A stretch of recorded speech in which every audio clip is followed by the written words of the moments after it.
Sanctus, Sanctus, Sanctus Dominus Deus Sabaoth. Salam jumpa kembali saudara-saudariku yang terkasih dalam Tuhan kita Yesus Kristus. Salam sejahtera untuk kita semua. Berkat Allah yang Maha Kuasa senantiasa menyertai kita. Marilah kita mendengarkan dan merenungkan bacaan-bacaan kitab suci hari Kamis, tanggal 20 Maret tahun 2025. Dalam nama Bapa dan Putra dan Roh Kudus. Amin. Bacaan pertama dari kitab Yeremia bab 17 ayat 5 sampai 10. Beginilah firman Tuhan, terkutuklah orang yang mengandalkan manusia, yang mengandalkan kekuatan sendiri, dan yang hatinya menjauh dari Tuhan. Ia seperti semak bulus di padang belantara, ia tidak akan mengalami datangnya hari baik. Ia akan tinggal di tanah gersang, di padang gurun, di padang asin yang tidak berpenduduk. Diberkatilah orang yang mengandalkan Tuhan, yang menaruh harapannya pada Tuhan. Ia seperti pohon yang ditanam di tepi air, yang merambatkan akar-akarnya ke tepi batang air, dan tidak mengalami datangnya panas terik. Ia seperti pohon yang daunnya tetap hijau, yang tidak khawatir dalam tahun kering, dan yang tidak berhenti menghasilkan buah. Betapa liciknya hati, lebih licik daripada segala sesuatu. Hati yang sudah membatu, siapakah yang dapat mengetahuinya? Aku, Tuhan, yang menyelidiki hati dan menguji batin, untuk memberi balasan kepada setiap orang setimpal dengan hasil perbuatannya. Demikianlah sabda Tuhan. Syukur kepada Allah. Semoga Tuhan beserta kita sekarang dan selama-lamanya. Inilah Injil suci menurut Santo Lukas. Dimuliakanlah Tuhan. Injil Lukas bab 16 ayat 19 sampai 31. Sekali peristiwa, Yesus berkata kepada murid-muridnya, "Ada seorang kaya yang selalu berpakaian jubah ungu dan kain halus, dan setiap hari ia bersukaria dalam kemewahan. Dan ada seorang pengemis bernama Lazarus, badannya penuh dengan borok. Ia berbaring dekat pintu rumah orang kaya itu dan ingin menghilangkan laparnya dengan apa yang jatuh dari meja orang kaya itu. Malahan anjing-anjing datang dan menjilati boroknya. Kemudian matilah orang miskin itu, lalu dibawa oleh malaikat-malaikat ke pangkuan Abraham. Orang kaya itu juga mati, lalu dikubur. Sementara menderita sengsara di alam maut, ia memandang ke atas, dan dari jauh dilihatnya Abraham dan Lazarus duduk di pangkuannya. Lalu ia berseru, "Bapa Abraham, kasihanilah aku. Suruhlah Lazarus mencelupkan ujung jarinya ke dalam air dan menyejukkan lidahku, sebab aku sangat kesakitan dalam nyala api ini." Tetapi Abraham berkata, "Anakku, ingatlah, engkau telah menerima segala yang baik semasa hidupmu, sedangkan Lazarus segala yang buruk. Sekarang ia mendapat hiburan dan engkau sangat menderita.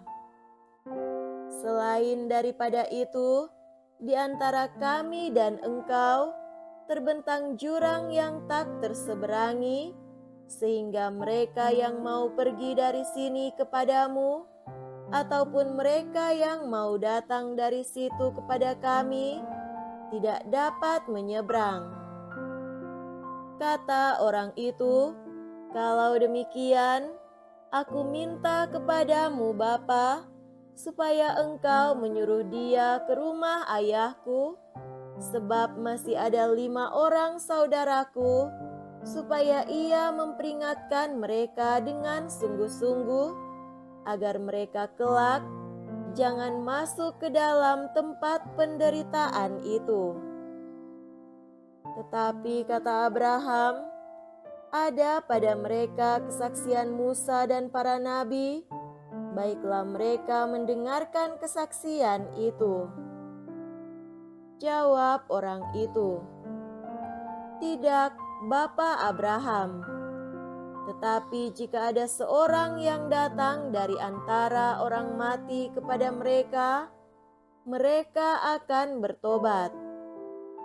Kata Abraham kepadanya, "Jika mereka tidak mendengarkan kesaksian Musa dan para nabi, mereka tidak juga akan mau diyakinkan sekalipun oleh seorang yang bangkit dari antara orang mati." Demikianlah sabda Tuhan. Terpujilah Kristus.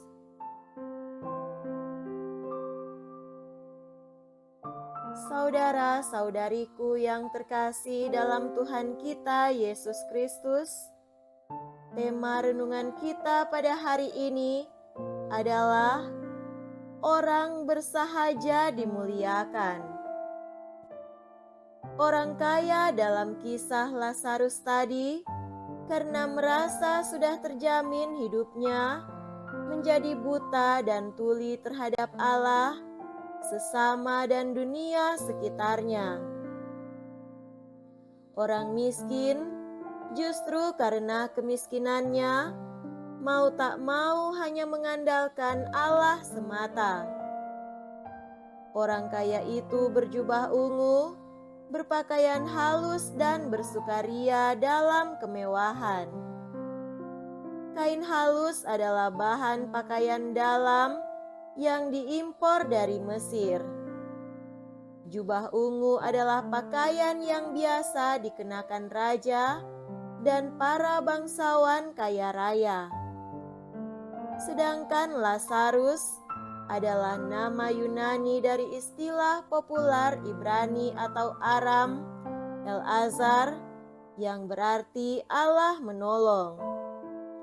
Identitas itu selaras dengan Lazarus yang miskin, sakit, kelaparan, dan selama hidupnya di dunia tak mendapat pertolongan dari sesamanya, tetapi setelah meninggal dunia dihibur oleh Allah. Memang setelah mati, Lazarus dibawa oleh para malaikat ke pangkuan Abraham, yaitu tempat perhentian terhormat di antara bapa bangsa Israel. Ini lukisan perubahan situasi sesudah kematian, di mana Allah melimpahkan rahmat-Nya kepada orang bersahaja.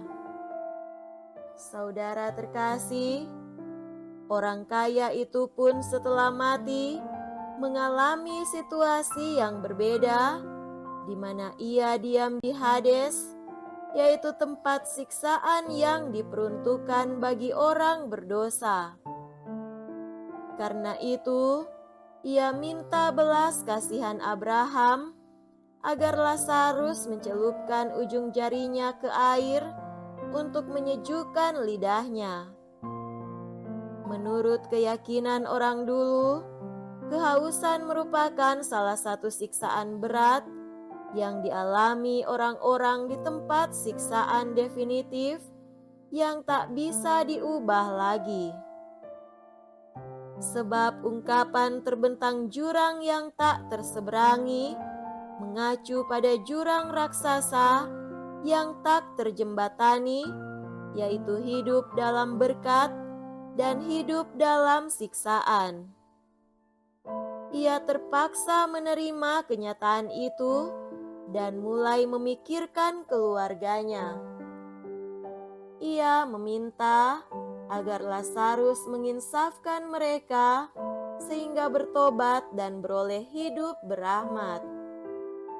Namun Abraham menjawab bahwa mereka memiliki kesaksian Musa dan para nabi yang berisi amanat Allah sebagai petunjuk jalan menuju hidup yang kekal. Si kaya pun minta agar Lazarus menampakkan diri kepada mereka sebagai tanda ajaib.